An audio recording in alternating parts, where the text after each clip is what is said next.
The Funeral of Martin Luther King Jr. by Nikki Giovanni. His headstone said, "Free at last, free at last."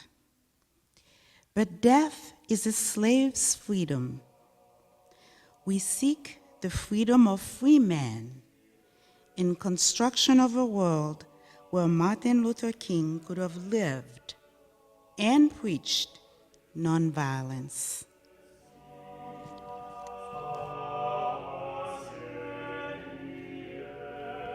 Human progress is neither automatic nor inevitable. Every step toward the goal of justice requires sacrifice, suffering, and struggle. The tireless exertions and passionate concern of dedicated individuals. Martin Luther King Jr.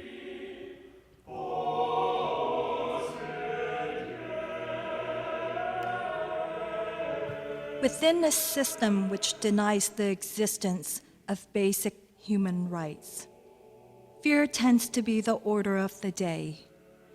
Fear of imprisonment, fear of torture, fear of death, fear of losing friends, family, property, or means of livelihood. Yet even under the most crushing state machinery, courage rises up again and again, for fear is not the natural state of civilized man. Aung San Suu Kyi. If you're feeling helpless, help someone. Aung San Suu Kyi.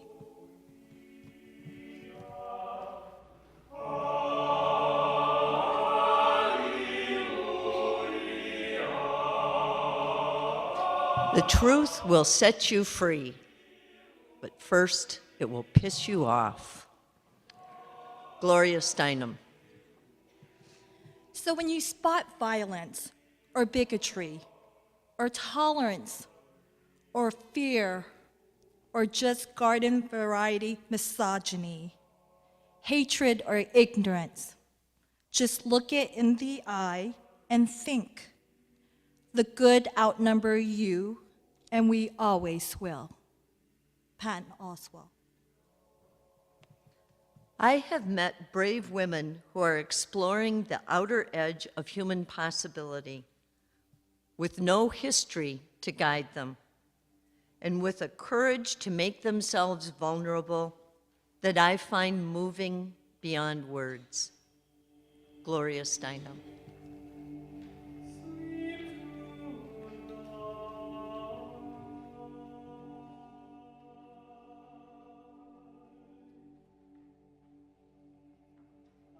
A Mother in a Refugee Camp by Chinua Achebe.